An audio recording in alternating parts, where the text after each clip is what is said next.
नमस्कार सभी को। आप सभी का आपके अपने इस YouTube चैनल पर हार्दिक स्वागत है। आज हम आपके सामने एनसीईआरटी कक्षा 8 वसंत भाग 3 का अध्याय नंबर 8 आपके सामने प्रस्तुत करने जा रहे हैं।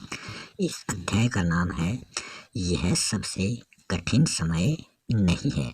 और ये जो अध्याय है ये एक कविता के रूप में यहाँ प्रस्तुत किया जा रहा है। और इस कविता की जो कवित्री है, कविता लिखने वाला कौन होता है? वो तो कवि होता है। और कविता लिखने वाली कौन होती है? वो होती है कवयित्री। कवयित्री जो है वो किस प्रकार लिखा जाता है? क ये की मात्रा छोटी और त्री बड़ा, तो ये कवित्री बिल्कुल सही है। तो कवि का स्त्रीलिंग भी ये कवित्री होता है। तो वो कौन है? वो है जया जादवानी। तो यह सबसे कठिन समय नहीं है। तो कवित्री जो है वो इस कविता के माध्यम से हमें यह बतला रही है कि इंसान के जीवन में जो समय चल रहा है वो कभी कठिनाइयों से भरा हुआ उसके सामने प्रस्तुत होता है, मगर वह समय सदा कठिनाई से भरा हुआ नहीं होता। हम अपने कर्मों से उस कठिन समय को बदल सकते हैं कि हमें जो कठिन समय है उसमें हमें निराश नहीं होना चाहिए, बल्कि हमें कोशिश करते हुए अपने लक्ष्य तक पहुंचना चाहिए। तो देखते हैं हम इस कविता की कुछ पंक्तियां और उसका हिंदी अर्थ।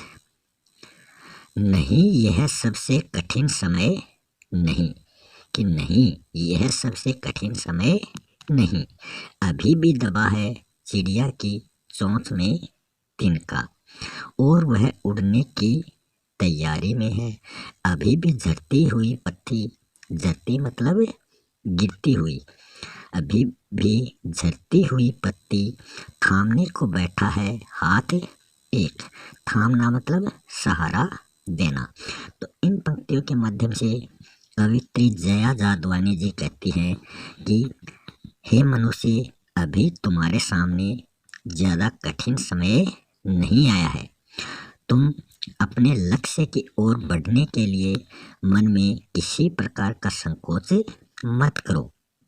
जिस प्रकार एक चिड़िया अपना घोंसला बनाने के लिए तिनके एकत्र करती है और फिर वो उड़ान भरती है, और एक वृक्ष जो है उससे अंतिम पत्ती गिरते ही कोई हाथ उसे थामने के लिए तैयार रहता है, कि जिस प्रकार एक वृक्ष से जब अंतिम पत्ती गिरती है, जैसे पतझड़ में वृक्षों में क्या होती है, पत्तियां गिर जाती है, अर्थात तुम अपने जो तुम्हारा जो लक्ष्य है, जो उद्देश्य है, तो तुम्हें उसकी ओर हमेशा निरंतर बढ़ने का प्रयास करना चाहिए।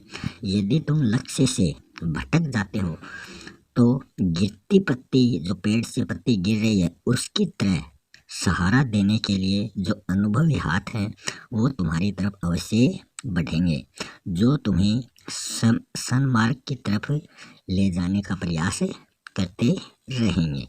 तो तुम्हें अपने इस समय से दूर नहीं भागना, बल्कि इसका सामना करना है।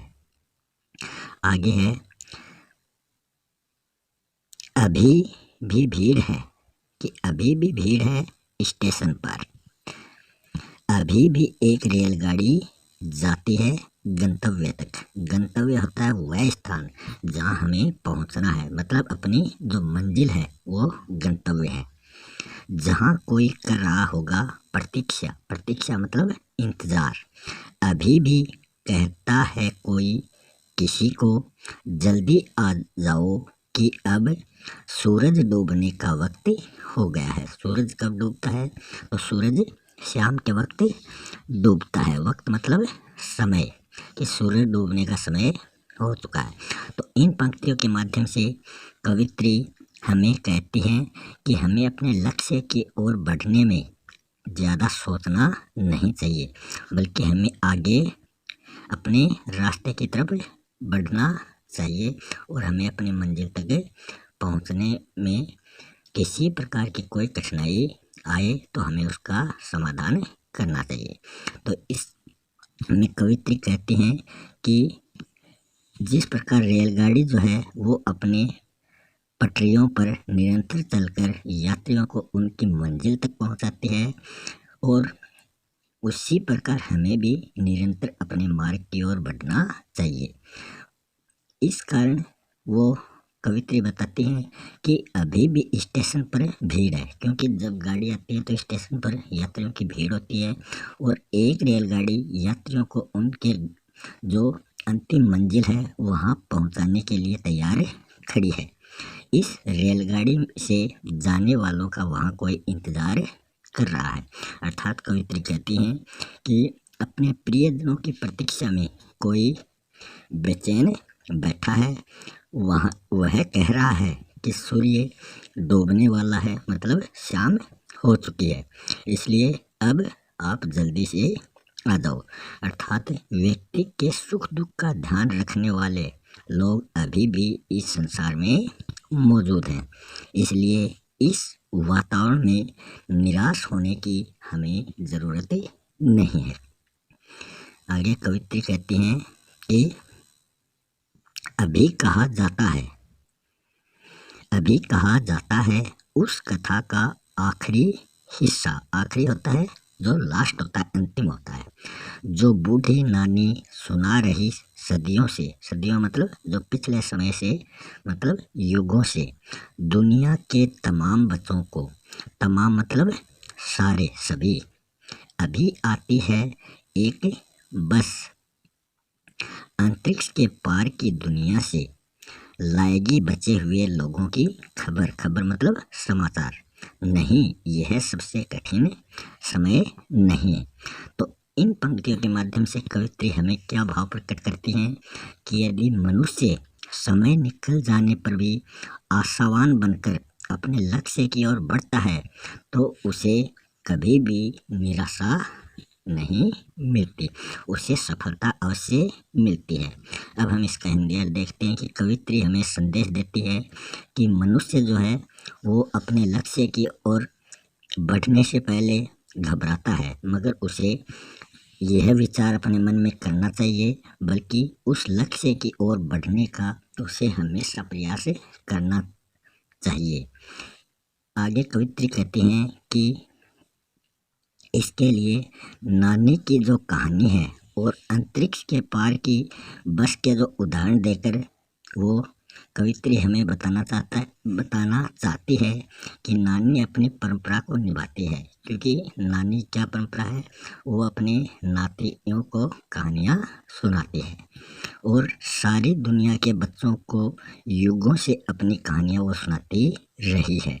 उसकी कहानी का महत्वपूर्ण हिस्सा अर्थात आखिरी हिस्सा अभी रहता है। इसका मतलब है कि तुम कहानी सुन सकते हो, यानी तुम अपने उद्देश्य की ओर बढ़ सकते हो। आगे कवित्री कहते हैं कि अंतरिक्ष की जानकारी प्राप्त करके अंतरिक्ष के पार से एक बस अर्थात यानी कि उस बचे हुए यात्रियों का समाचार वो लाएगी, जो मुश्किलों से जूझते हुए भी सफलता प्राप्त करते हुए आ रहे हैं। अर्थात हे मनुष्य, तुम आशावान बनकर अपने लक्ष्य की ओर बढ़ते जाओ। इसलिए कवित्री कहते हैं कि मनुष्य को कभी निराश नहीं होना चाहिए, क्योंकि अभी सबसे कठिन समय नहीं है। तो इस कविता का यही अंत करते हैं। मिलते हैं नेक्स्ट वीडियो में एक नए टॉपिक के साथ। तब तक के लिए धन्यवाद।